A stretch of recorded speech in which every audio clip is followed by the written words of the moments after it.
Bismillahirrahmanirrahim. Assalamualaikum warahmatullahi wabarakatuh. Alhamdulillah wassalatu wassalamu ala Rasulillah Muhammad ibn Abdillah.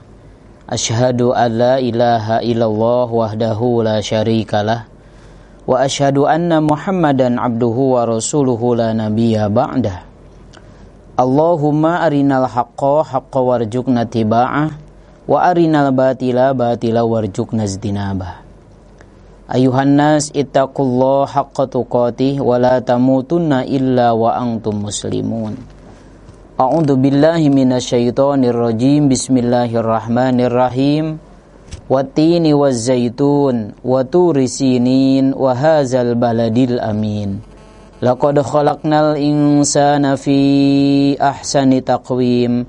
Summa radadnahu asfala safilin illal ladzina amanu wa amilus solihati falahum ajrun ghairu mamnun. Fama yukazzibuka ba'du biddin alaysallahu biahkamil hakimin. Shadaqallahul azim. Al-ayah wallahu a'lam bimuradi.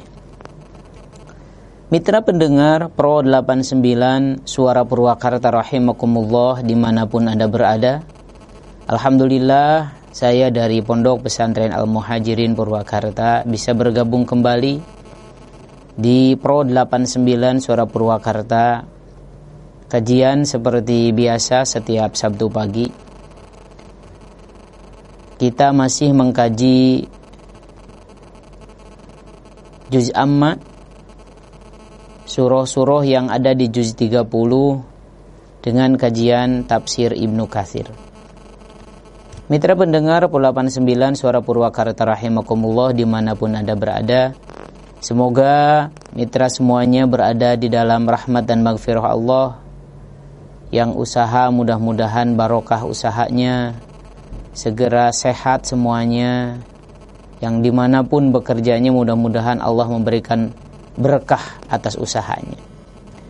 Mitra pendengar Pro 89 Suara Purwakarta rahimakumullah, kajian kita di subuh ini, di pagi ini adalah surah At-Tin.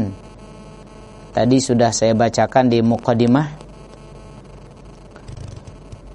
Baik, kita langsung terjemahkan dari surah At-Tin ini. Dipersilahkan mitra pendengar Pro 89 Suara Purwakarta dimanapun Anda berada, yang ada Qur'annya ataupun Qur'an terjemahnya bisa lihat di surah At-Tin. Bismillahirrahmanirrahim. Wattini wazzaitun wa turi sinin wa hadzal baladil amin. Laqad khalaqnal insana fi ahsani taqwim summa radadnahu asfala safilin illal ladzina amanu wa amilus solihati falahum ajrun ghairu mamnun. Fama yukazzibuka ba'du biddin alaysallahu biahkamil hakimin. Demi buah tin dan buah zaitun, dan demi bukit Sinai, dan demi kota Mekah ini yang aman, sesungguhnya kami telah menciptakan manusia dalam bentuk yang sebaik-baiknya. Kemudian kami kembalikan dia ke tempat yang serendah-rendahnya, yaitu neraka, kecuali orang-orang yang beriman dan mengerjakan amal soleh, maka bagi mereka pahala yang tiada putus-putusnya. Maka apakah yang menyebabkanmu mendustakan hari pembalasan sesudah adanya keterangan-keterangan itu? Bukankah Allah hakim yang seadil-adilnya? Al-ayah. Mitra pendengar Pro 89 Suara Purwakarta rahimakumullah dimanapun Anda berada, At-Tin artinya buah tin, ya. Dan ini termasuk surah Makkiyah, surah yang diturunkan sebelum Rasulullah Shallallahu Alaihi Wasallam berhijrah dari Mekah ke Madinah. Jadi di periode-periode awal, kita tahu Rasulullah Shallallahu Alaihi Wasallam beliau berjuang di dua tempat utama, yaitu di Mekah dan di Madinah. Di Mekah sekitar 13 tahun dan di Madinah sekitar 10 tahun.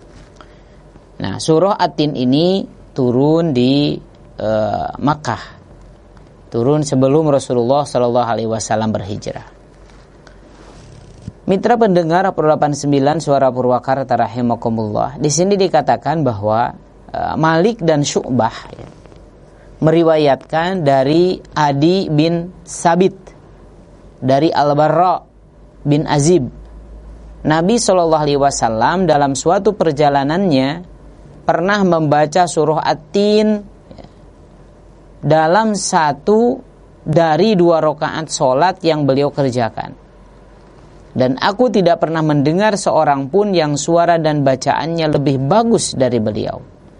Ini diriwayatkan oleh Al-Jamaah di dalam kitab mereka masing-masing.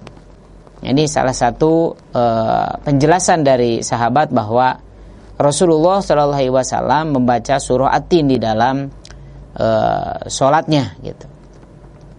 Sehingga bacaan beliau begitu indah, begitu merdu, dan tidak ada katanya orang yang sehebat baginda Rasulullah SAW dalam kehebatan bacaannya ini. Bismillahirrahmanirrahim. Itu sebagai muqaddimahnya, mitra pendengar 89 Suara Purwakarta rahimakumullah dimanapun Anda berada. Dengan menyebut nama Allah yang maha pemurah lagi maha penyayang. Mitra pendengar, di sini para ahli tafsir masih berbeda pendapat dengan pendapat yang cukup banyak. Ada yang mengatakan bahwa yang dimaksud dengan At-Tin di sini adalah masjid di Damaskus. Jadi di Damaskus ada sebuah masjid namanya Masjid At-Tin. Nah, maksud ayat Wat-Tin di sini yaitu sebuah masjid yang ada di daerah Damaskus. Itu menurut sebagian pendapat. Ada juga yang berpendapat At-Tin itu adalah buah tin itu sendiri. Bahwa At-Tin itu ya buah tin.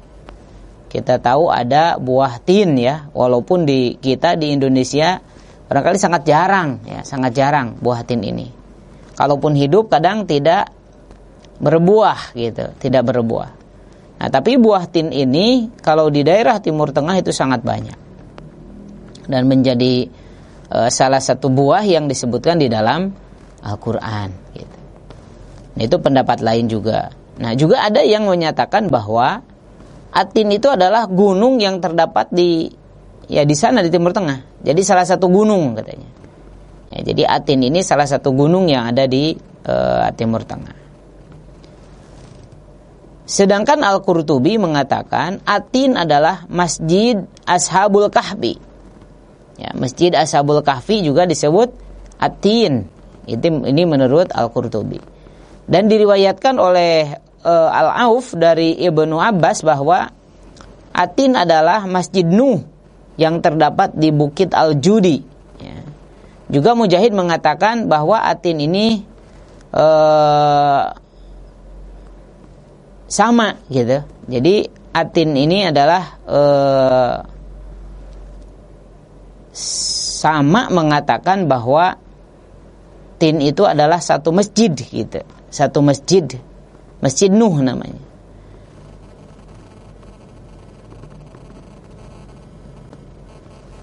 Nah, ini beberapa pendapat tentang At-Tin gitu. Jadi At-Tin ini bukan hanya sekedar buah tin gitu. Disebut ada masjid ya. Kemudian juga At-Tin ini memang buah itu sendiri gitu. Kemudian At-Tin juga sebuah gunung. Nah, ini berbagai pendapat para mufassir memaknai At-Tin itu. Kemudian berikutnya, ayat berikutnya wazaitun ya, dan demi zaitun. Nah, Ka'ab al-Ahbar, Qatadah, Ibnu Zaid dan lain-lain mengatakan yang dimaksud dengan zaitun itu adalah satu masjid yang ada di Baitul Maqdis ya. Jadi masjid yang ada di Baitul Maqdis itu disebut Az-Zaitun gitu. Az-Zaitun. Kemudian Mujahid dan Ikrimah mengatakan yaitu buah zaitun yang biasa diperas. Jadi zaitun ini ya sama juga nama buah gitu. Jadi ada yang mengartikan masjid, ada yang mengartikan buah itu sendiri, itu buah zaitun gitu. Yang sama di kita juga di Indonesia buah zaitun ini agak jarang gitu ya, jarang. Beda dengan di sana di Timur Tengah. Nah, ini bahwa prinsipnya walaupun berbeda pendapat, tapi at-tin dan az-zaitun itu adalah nama dari sebuah buah-buahan begitu, buah-buahan yang diberikan nama at-tin dan az-zaitun. Walaupun banyak pendapat lain, ada yang mengartikan masjid, ada yang mengartikan gunung begitu, dan yang lainnya. Mitra pendengar 89 Suara Purwakarta rahimakumullah. Kemudian waturi sinin, ya, waturi sinin, dan demi bukit Sinai, demi bukit Sinai. Ka'ad al-Ahbar dan lain-lain mengatakan, yaitu bukit di mana Allah Subhanahu wa taala berbicara langsung dengan Nabi Musa. Yang ketika itu Nabi Musa mendapatkan wahyu, ya, mendapatkan suhub dari Allah, mendapatkan wahyu yaitu di Bukit Turisin. Jadi Turisin ini satu bukit gitu, satu nama bukit yang Nabi Musa di sana menerima kitab Taurat. Dan Nabi Musa berucap, bermukalamah dengan Turisin ini, dan sampai sekarang masih ada. Turisin ini sampai sekarang masih ada. Jadi sebuah bukit yang Allah berbicara langsung dengan Nabi Musa gitu. Wa kallamallahu Musa taklima, itu ayatnya. Wa kallamallahu Musa taklima, bahwa Allah, ya, Allah berbicara dengan Nabi Musa dengan langsung, mengartikan begitu. Jadi langsung Nabi Musa berbicara di sana. Kemudian mitra pendengar 89 Suara Purwakarta rahimakumullah. Wahadal baladil amin, ya, wahadal baladil amin, dan demi kota ini yang aman, yaitu kota Mekah. Kota Mekah ini kota yang sangat aman, disebut tanah Haramain, salah satu tanah haram, tanah yang dilindungi oleh Allah, tanah yang tidak boleh ada orang yang berbuat nista di sana, tanah yang orang harus menjaga ucapannya, menjaga perbuatannya, menjaga hal-hal yang tidak boleh dilakukan. Itulah di tanah Haramain. Bahkan orang-orang kafir pun tidak boleh masuk ke sana. Ibu bapak, para pemuda, para pemudi, anak-anak siapapun, barangkali yang sudah berkunjung ke sana, ke Mekah, kita bisa merasakan bagaimana tenangnya, bagaimana tentramnya ketika masuk kita ke tanah suci Mekah ataupun Madinah. Nah, wahadal baladil amin, di sini Allah mengatakan bahwa tempat yang aman, ya ini salah satunya adalah kota Mekah. Tempat yang sangat dilindungi, tempat yang kita merasa aman, tentram berada di dalamnya, subhanallah. Inilah kota Mekah. Bisa merasakanlah ibu dan bapak yang sudah pergi ke sana, ya, untuk ibadah umroh ataupun untuk ibadah haji.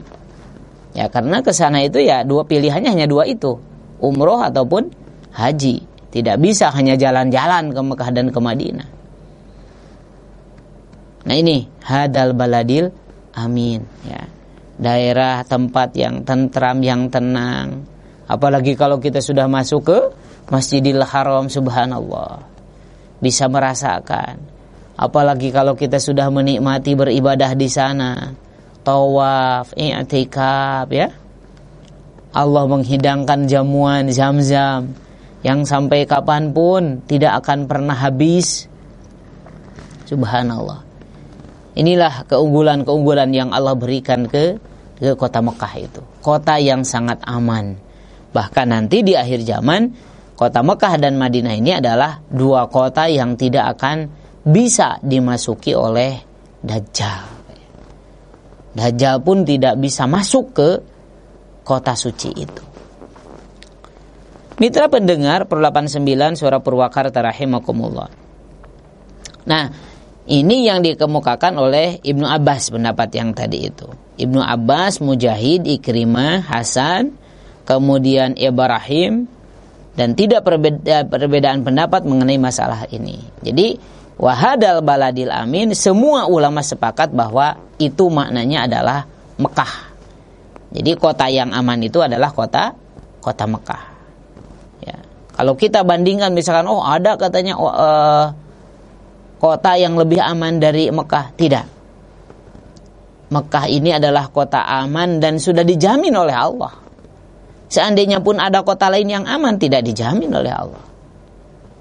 Ini menunjukkan bahwa kota Mekah ini kota yang aman dan mendapat jaminan keamanannya langsung dari Allah Subhanahu wa ta'ala. Maka siapapun yang masuk ke sana, ya, ke kota Mekah, harus betul-betul bisa menjaga diri.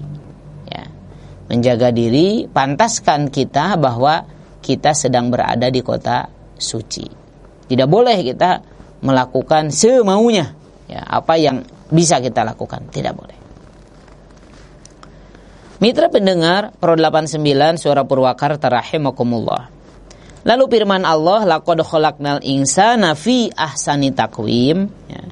Sesungguhnya kami telah menciptakan manusia dalam bentuk yang sebaik-baiknya. Dan inilah yang menjadi objek sumpah, yaitu bahwa Allah Ta'ala telah menciptakan manusia dalam wujud dan bentuk yang sebaik-baiknya, dengan perawakan yang sempurna serta beranggotakan badan yang normal. Mitra pendengar 89 Suara Purwakarta rahimakumullah. Inilah Allah itu al-musawwir. Allah itu maha pembentuk. Bagaimana kita sebagai manusia diciptakan Allah dengan bentuk yang sangat sempurna. Mitra pendengar, kalau kita lihat binatang, bukan berarti binatang itu tidak sempurna perawakannya. Karena binatang diciptakan seperti itu, yaitu bagian dari tanda kesempurnaan Allah. Tapi kalau kita lihat binatang, misalkan strukturnya, kucing kita lihat, gimana kucing? Jalannya tidak berdiri, dan memang berdirinya seperti itu. Antara kepala, kemudian badan, pantat misalkan, sejajar. Tapi coba manusia, kepala paling sempurna, Allah nyimpannya paling atas, karena paling dihormati. Kalau badan terus ke bawah, ya, ada bagian belakang, ada bagian depan, terus sampai kaki, sampai ke bawah. Inilah maha kesempurnaan Allah.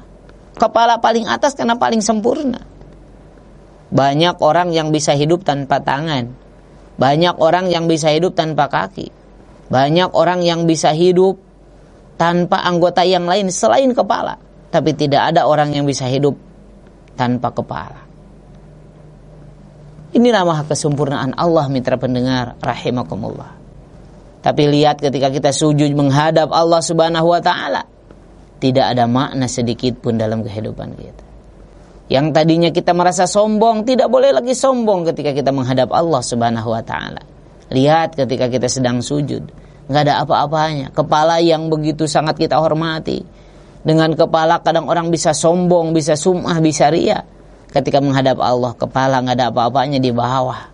Bahkan pantat yang di atas begitu. Mitra pendengar 89 Suara Purwakarta rahimakumullah. Inilah maha kesempurnaan Allah. Apa yang harus kita lakukan dengan kesempurnaan ini? Ya kita harus mensyukurinya. Dengan cara apa kita bersyukur? Gunakan sorpun ni'am bijami'i ma'nam Allah fima yardah. Gunakan seluruh nikmat yang Allah berikan kepada kita pada jalan yang diridhoi olehnya. Ketika Allah memberikan kita mata, maka gunakan mata kita untuk melihat. Pakai melihat segala sesuatu yang diridhoi oleh Allah, itu namanya bersyukur. Allah memberikan kepada kita lidah, lisan untuk berbicara. Maka gunakanlah lidah kita ini untuk berbicara segala sesuatu yang diridhoi oleh Allah Subhanahu wa ta'ala. Ketika Allah memberikan tangan, gunakan tangan kita untuk melakukan apapun yang semuanya diridhoi oleh Allah. Semuanya, semua anggota tubuh kita. Kaki, gunakan kaki kita untuk berjalan pada jalan yang diridhoi oleh Allah. Maka ketika kita bisa menggunakan semua nikmat yang Allah berikan kepada kita, lalu kita menggunakannya sebagai sarana untuk beribadah kepada Allah, itu namanya syukur nikmat.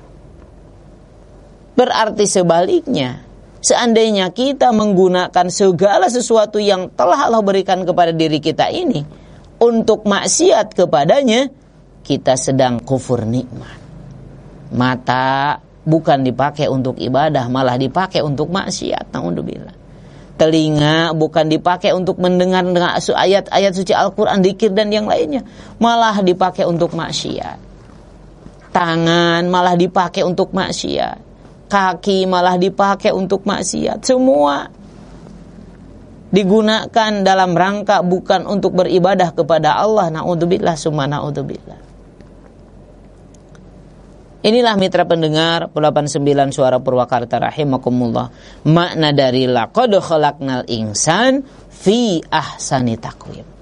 Bahwa sesungguhnya kami, kata Allah, telah menciptakan manusia dalam bentuk yang sebaik-baiknya. Maka tidak ada istilah manusia cacat, tidak ada. Semua manusia adalah menunjukkan penciptakan sebagai kesempurnaan Allah Subhanahu wa ta'ala. Karena kita seperti ini bukan pesanan orang tua kita. Bayi lahir seperti itu bukan pesanan orang tuanya. Semua mutlak kemauan Allah Subhanahu wa ta'ala. Kadang ibu yang sedang hamil, aduh abi teh ya Allah, putra teh hoyong pameget, da Allah hoyongna istri nu kaluar. Ya Allah, anak saya maunya perempuan, da Allah yang maunya laki-laki yang keluar. Sudah di USG, diperiksa, dilihat, wah ini bayinya perempuan, wah ini bayinya laki-laki, kebalik ternyata. Dikatakan, kata dokter, wah ini bayinya perempuan, yang keluar laki-laki. Oh ini bayinya laki-laki, yang keluar perempuan. Kenapa? Itu mah rahasia Allah. Itu mah Allah yang mau, ya terserah Allah. Yang penting kita menerima siapapun, laki-laki ataupun perempuan, bayi yang lahir dan diamanahkan kepada kita, itu adalah bagian dari amanah Allah. Berarti Allah sudah memberikan kemampuan kepada kita untuk memegang amanah itu. Mitra pendengar Pro 89 Suara Purwakarta rahimakumullah. Inilah, mari kita bersyukur menggunakan semua fasilitas hidup yang telah Allah berikan kepada kita pada jalan yang diridhoi olehnya. Mitra pendengar Pro 89 Suara Purwakarta rahimakumullah. Kemudian berikutnya summa radadnahu asfala safilin. Kemudian kami kembalikan dia ke tempat yang serendah-rendahnya, yakni neraka. Demikian yang dikemukakan oleh Mujahid, Abdul Aliyah, Al-Hasan, Ibnu Zaid dan lain-lain. Kemudian setelah penciptaan yang baik dan menakjubkan itu, mereka akan diseret ke neraka jika mereka tidak taat kepada Allah dan tidak mengikuti para Rasulullah Shallallahu Alaihi Wasallam. Mitra pendengar, manusia adalah orang yang telah diciptakan oleh Allah dengan makhluk yang paling sempurna, paling mulia. Manusia beriman, manusia yang takwa, itu jauh lebih hebat dan lebih mulia daripada makhluk yang lainnya. Akan tetapi kemuliaan ini apabila kita gunakan untuk mengabdi dan beribadah kepada Allah. Akan tetapi sebaliknya, kemuliaan ini tidak akan ada artinya, bahkan akan menjadi kehinaan seandainya kita melakukan hal-hal yang tidak boleh kita lakukan. Akhirnya manusia akan lebih hina daripada binatang bahkan. Balhum adol. Mitra pendengar 89 Suara Purwakarta rahimakumullah. Kita lihat sekarang banyak sekali pelajaran yang bisa kita ambil. Bagaimana orang begitu tadinya dihormati, pangkat jabatannya tinggi, harta dan kekayaannya banyak di mana-mana. Tapi karena dia tidak beriman kepada Allah, dia tidak amanah dalam jabatannya, dia menggunakan jabatannya untuk korupsi sebanyak-banyaknya. Apa yang dilakukan coba? Di dunia saja mereka sudah dihinakan. Na'udzubillah, summa na'udzubillah. Yang tadinya orang yang sangat dihormati ditangkap sama KPK, dituntut, dipenjara, dibuktikan bahwa dia bersalah karena telah korupsi. Sudah tidak ada lagi nilai kebaikannya. Kebaikan-kebaikan yang sudah dilakukannya hilang. Na'udzubillah, summa na'udzubillah. Inilah kita harus bisa menjaga amanah yang telah Allah berikan kepada kita. Na'udzubillah, jangan sampai summa radadnahu asfala safilin. Manusia yang tidak beriman, manusia yang tidak menggunakan kesempatan hidupnya untuk beribadah kepada Allah, nanti Allah akan mengirimkannya, melemparkannya ke jurang api neraka yang sangat dahsyat, yang sangat menghinakan. Na'udzubillah summa na'udzubillah. Jadi pilihan ada di tangan kita. Apakah kita ingin menjadi orang yang mulia atau kebalikannya? Pilihan kembali kepada diri kita sendiri. Mitra pendengar 89 Suara Purwakarta rahimakumullah. Illal ladzina amanu wa amilus solihat, kata Allah di akhirnya. Kecuali orang-orang yang beriman dan mengerjakan amal soleh. Jadi orang yang tidak akan rodadnahu asfala safilin, yang tidak akan oleh Allah dimasukkan kepada jurang yang sangat hina yaitu neraka, yaitu mereka orang yang beriman dan beramal soleh. Maka mereka tidak akan dimasukkan ke dalam api neraka. Inilah pengecualian oleh Allah, bahwa artinya orang yang beriman dan beramal soleh, maka dia tidak akan dimasukkan ke dalam api neraka. Jadi syaratnya ketika kita ingin selamat baik di dunia ataupun di akhirat adalah